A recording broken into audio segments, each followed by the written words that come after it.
Tips from Trestle, the Senior Living Food and Hospitality podcast, is brought to you by eMenuChoice Point of Sale and Clark Pro. Welcome to Tips from Trestle, the Senior Living Food and Hospitality podcast. This podcast explores the senior living industry with a unique focus on food, hospitality, and the community experience. I'm your host, Aaron Fish. My goal for this podcast: educate, inform, and inspire leaders in senior living. How? By bringing the resident and customer experience to the front of mind in our industry. We should bring the passionate spirit of food and hospitality to everything that we do and everyone we serve each and every day. So what are we waiting for? Let's get to it. Today on Tips from Trestle, I'm joined by Jim Dukart. Jim is the National Sales Director for eMenuChoice, a point of sale and dining app that is for the senior living industry. And they are also a sponsor of the Tips from Trestle podcast. So Jim, welcome to the podcast. The first one we're recording here at the Senior Dining Conference, the Synergy Conference. So looking forward to our conversation. Thank you, Aaron. I'm honored to be the first. So one of the things that I wanted to talk to you about, last year I spoke with Matt about just how important technology is. Right. But you kind of have that frontline experience with talking to prospects and customers about what are they really looking for in a point of sale? What kind of technology solution are they needing for their dining program? And so I'd love for you to share some of those stories. Terrific question, Aaron. And I'll give you just a quick 30-second intro to eMenuChoice, developed at a large senior living community, 400 resident community in St. Paul, Minnesota, and always been only in the senior living industry. That's all we do. We don't do schools, other institutions, sports arenas, or retail restaurants. So that gives us an edge on just knowing exactly what the senior living market wants. Mm-hmm. And in fact, I'll use that as a lead into, I just came out of a live demo here with a large group on the East Coast and talked a lot. They had 6 or 8 people in the demo. Okay. So we got a lot of good questions from them. I'll tell you that I'm sure the top things I see, the top advantages I see is they want community control over their software. In other words, so they don't have to be calling customer support every time they want to make a change in a menu, every time they want to add new user, right? Every time they change out resident. It's got to be sort of they get control to set the parameters and the rules. Second thing they need is simplicity of use. It's got to be, point of sale is complex. Yeah. It doesn't have to be complicated, but it is complex. Yeah. And got to make it easy enough for users to figure it out on their own. Staff turnover is a big thing in this industry. Yes. So you need to have a program where if somebody leaves, somebody else can pick it up fairly quickly. Maybe watching a video or two, maybe not, but it's got to be pretty intuitive. Yeah, I think you make a great point when you say that it's complex, but it doesn't need to be complicated. Right. Because what, in my experience, have found is that if it's too hard on the frontline users, it won't get used. Like they'll either figure out a way to skirt around it, or do the bare minimum, or do weird things like, oh, let's just do an open food charge or something crazy like that. So tell me a little bit about some of your latest customers you've onboarded, because I know we were talking as we were prepping about this, you've got some really interesting conversations with new customers about what they're looking for, why they chose eMenuChoice. Yeah, online ordering is a big and continually growing audience or target in senior living right now. That all developed in the COVID year. We got the frantic calls from people saying we can no longer do communal dining. What are we going to do? Right. We got to help people order online. It's become hugely popular. Interesting sidebar to that is in memory care or sort of higher acuity care, there's a lot of interest in online ordering because family members and caregivers can also log into eMenuChoice, the online portal, help their residents, help their family members make choices for what they want to dine on. Another big trend that we're seeing, and we're talking about it in a couple of sessions earlier today, is just how senior living has gone from institutional food service say restaurant food. Yeah. I never say restaurant style anymore. I just did there. But Right. I say it's a restaurant. No. Yeah, And absolutely. it's their chosen restaurant, it's their restaurant for 3 meals a day, 7 days a week. And you need to make these food experiences be restaurant-like. In fact, earlier today, I'm going to steal this from somebody, I don't remember the names, said, when you go out, did you go out to eat or did you go out to dine? Yeah. Now, I think that's a good distinction. If you're just ordering off of a paper menu and you've got two choices, you basically went to eat. Right. Yeah. If you've got a bunch of choices, you've got an opportunity to order yourself or set reservations for a group to go, you're going to dine. Yeah. And I think it's important too, as I think as we're evolving as an industry, that we're not quite to that group yet, but we know the boomers are right on the edge of coming.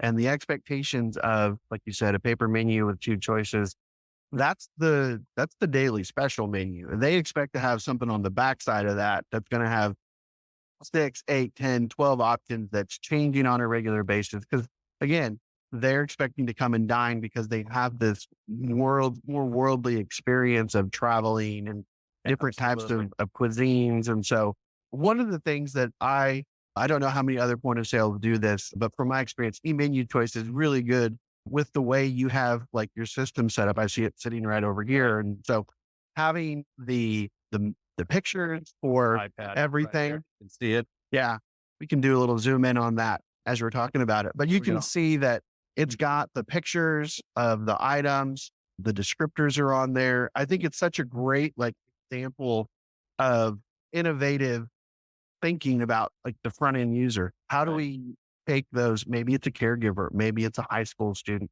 maybe it's somebody in their first job ever trying to learn how to do this. Having a system and a tool like that becomes really valuable. Right. A couple of things that come to mind there. One is I still run into a lot of places who come to us and do not have a point of sale at all. Right. They're writing orders by hand, handwritten tickets, handwritten sheets of paper and Excel spreadsheets and everything else. And they're just tracking people by making pencil marks on a sheet when they come in. Yeah. That used to be more common. It is fading fast. That's good. Everybody gets it now. Yeah. The other thing that I've seen real interesting and great development is, as you said, the boomers are on their way into senior living, but even the not quite boomers who are in there now are so much more adept at using smartphones, iPads, have technology in their place. I mean, my parents who are no longer around just didn't quite make that leap. So we could never teach my mother to text. Right. She just wasn't interested. Right. But she could run an iPad and she could order her own food. So that's what's happened. Yeah. And you mentioned it earlier, like in senior living technology, my experience was always, we were going to get there eventually, but we always felt like we were 2, 3, 4, 5 years just behind. Right. Mm-hmm. So I'd see some cool technology in a restaurant or a hotel and I'd be like, all right, so in about 48 months, I can expect to have people trying to sell this to me. Right. And COVID kind of forced our hand that we realized we got to get on board with tech, and the residents having that ability to use the iPhones is really important. And that's why a product like yours that is like a software as a service or a SaaS model versus some that are maybe more hardwired into like a terminal and things like that. I think there's value in that because then it becomes accessible by everyone for those services. Yeah, I say we are as low profile hardware as we can be. Yeah. I want the less hardware I can have in a community, the fewer issues we're going to have. It's Right. just the nature of the beast. We're a software only company. We help you source iPads or tablets and POS kitchen printers to print the tickets. But beyond that, we're not believers in terminals. We're not believers in self-serve kiosks. Right. I have yet to see a good, reliable case study that residents really want them in senior living. I don't think they do. I don't even like ordering food off a kiosk. Yeah. I was just at the Minneapolis airport yesterday and faced a 20-minute delay to order because the kiosk was down and none of the employees could fix it. Wow. So I say, please just don't buy expensive hardware that either is not going to work well now or is going to need to be replaced in a couple of years. And Yeah, I think when I see that the other point of sale companies and they have the kiosks, what I really think is what you hear in the restaurant like industry and the hotel industry is that they're putting them in place, but it's not because of an experience they're trying to create. It's because they're trying to overcome a labor shortage. Technology continues to drive changes in senior care, and that includes food service. eMenuChoice is an award-winning point-of-service application for managing the dining function in senior living communities. This mobile, touchscreen-enabled software enhances the dining experience for residents while streamlining processes for staff. The flexibility and functionality of eMenuChoice makes it an effective solution for any type of senior living environment, from independent and assisted living to skilled nursing facilities. It works for production kitchens or restaurant-style service with options for per meal or a la carte pricing, and accommodates a variety of payments, including bill to account, meal credits, and credit cards. Created by a senior care provider with more than a century of experience serving older adults, eMenuChoice eliminates communication barriers between staff and residents while enabling person-centered choices and greater resident satisfaction. eMenuChoice, transforming dining for senior living. JR. And this gets back to the sort of, are you eating or are you dining? Right. If you're eating, you're fine going down and driving through the McDonald's drive-through and ordering Right. off of a digital menu board. You're dining, you're asking the server, hey, how is this today? What would you recommend? You're sitting in a table next to somebody who has something. Hey, that meatloaf looks great. What do you think? You're not just going to a kiosk and ordering whatever they put up there. Yeah. I mean, it's got a purpose, it's got a place, but I think you're right. I think if an operator's looking to elevate their experience, which is something that I talk about all the time, you're not elevating the experience with a kiosk. We need to have that experience at the table and elevate it from restaurant style to an actual restaurant. So let's shift a little bit because we're here at the Senior Dining Synergy Conference. Right. And so when you're at a conference like this, I'm talking to people who are looking, I know how I was with expos, right? Like I'd wander the booths, I'd check things out. And like, if it was something I really had an interest in, I'd check it out. But if you were an attendee, how would you get them to understand the value of being at an expo like this, coming and talking to vendors? Because it's having moved to this side of it, I've learned that there's more than just like, they're trying to get my name and numbers so they can put me on a mailing list. There's definitely an opportunity to build something more than that. There is, and I'm going to put in a little plug for the Senior Dining Association here. It's a group that's specifically focused on dining and senior living. We go to so many shows that are all about moving residents in, about pharmacies, about healthcare. Those are all very important parts of senior living, but 10% of the show is about dining. Right. It's all about dining. So that's great. What's also great about it as an attendee, if you come here near the dining space, you're going to see all these opportunities to look at dining stuff. You go to other shows, you're not going to see as much dining. And frankly, I love it that all of our point of sale competitors, if you will, are here because I'm all about go look at them all. Yeah. Please, go look at them all. Yep. I don't know what they're saying about us. I don't really bother myself with it. I don't listen to sleep over it. I don't necessarily talk about others because I'm thinking, go right on down there. And God, because I just think our approach is the right approach. And I think the other nice thing about this show is if you come a couple of years in a row, and now we're getting to see a lot of our existing communities come here. Yeah. That's a great time to sort of just touch base with them and how they're doing. Yeah. I think you make a great point about like, hey, like bring on the competition, right? Because not every solution is fit for every problem, if that makes sense. And so working with the right like company and making it's about the partnership. And I think you may find that it works better one way versus another, but I think it's really key for someone who's an attendee to maybe look at these shows a little differently, especially something specialized here like senior dining, because I think you're right. It's a different feel at a conference like this than a general association conference. Right. And it's not just the trade show. I mean, I went to a couple of sessions this morning, or you go to a couple more tomorrow. One of them today was on food costs, right? Mm-hmm. Now, there's only so much a point of sale can do in terms of food costs, but there are some interesting things it can do. Yeah. So that comes up in part of that discussion.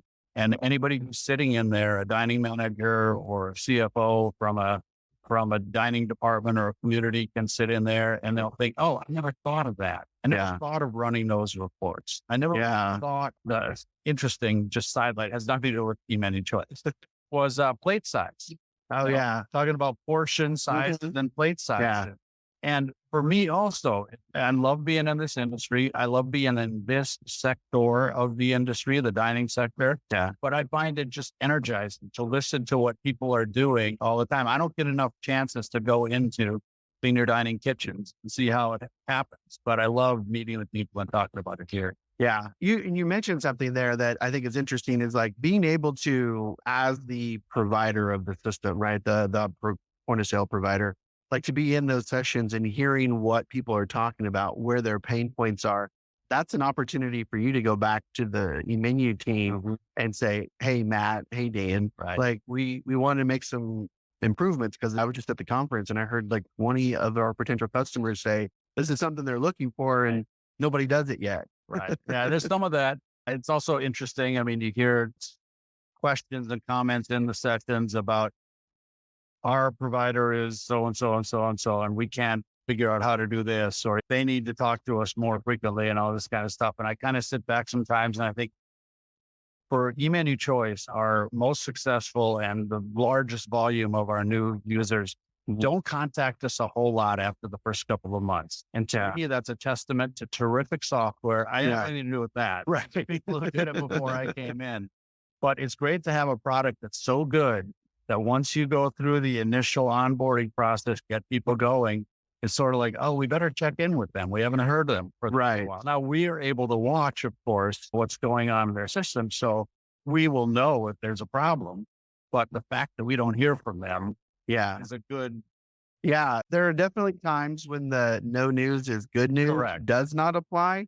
But I think if you pull up a back-end user report and you're like, oh, well, they're in the system every day. It looks like it's working great. And it's crickets on the customer service side. You're probably right. You're probably doing things the right way. Yeah. I want to, you asked before and I kind of skipped past. What are you seeing some other sort of trends or what are people looking for?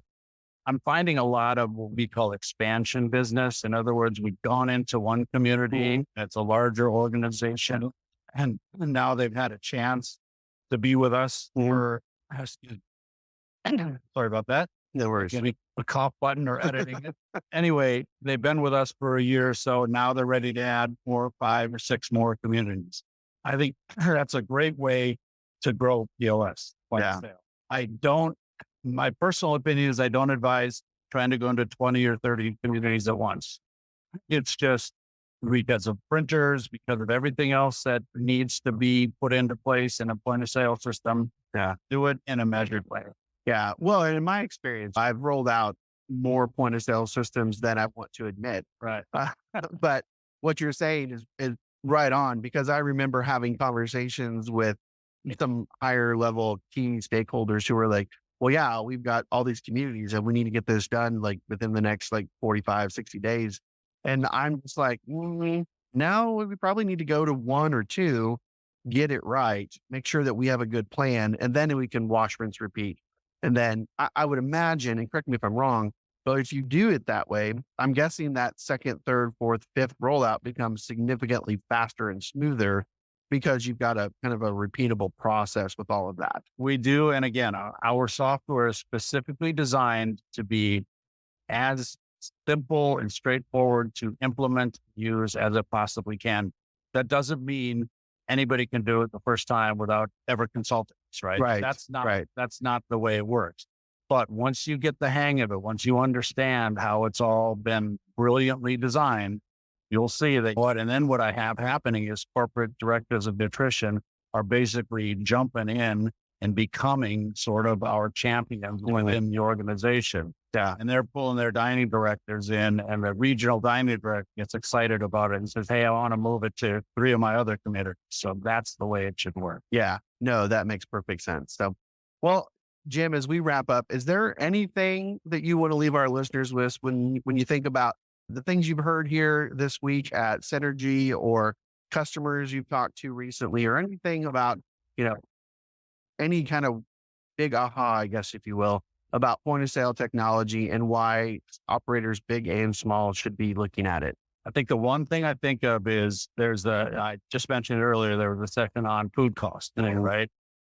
I know why this is. It's sort of an institutional historical fact within dining that everybody's concerned about food cost. Everybody's concerned about the cost.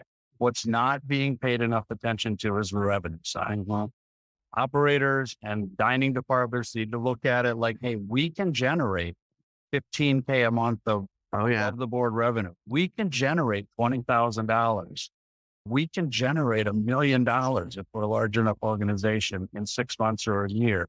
This is like found money. Yeah. All you have to do is install a system that costs a couple $100 a month to maintain, train your people on how to use it, track everything, which the software does for you. Right. And you will be shocked. I mean, it's like more than finding loose change on the couch. But I mean, imagine how many orders get messed up. The person gets the wrong thing. You got to bring them out the other thing. Okay. Server's a little embarrassed about it. Doesn't want to write it down. Doesn't want to tell anybody. Right. So you don't track it. Don't track it. Imagine how many delivery charges are missed. Yeah. Imagine how many people take an extra brownie or we were talking about it today. Guys saying a woman had like 24 bananas she was grabbing to take up to her room. Yeah. And because nobody's tracking, right? Yeah. Just get a system. It makes your job and your life easy. Trust me. Yeah. And then you make a bunch more money. Everybody's at win-win-win. Exactly. No, I think that's a good point to end on, because I'm a big fan of like, let's find the revenue, the hidden money in it. So, well, Jim, thank you so much for being on. Appreciate it. And enjoy the rest of the Synergy Conference. Thank you. Keep these podcasts. They're awesome. Absolutely. So there it is, everybody. Another one in the books. Thanks again for tuning in. Please follow, like, and subscribe on YouTube, Spotify, Apple, or wherever you get your podcasts. And be sure to follow us on social media at Tips from Trestle. You can also learn more about the work I do by following me on LinkedIn, Twitter, Instagram, and even TikTok. And be sure to check out Trestle Hospitality Concepts at www.trestle. I'm your host, Aaron Fish, and this has been another episode of Tips from Trestle.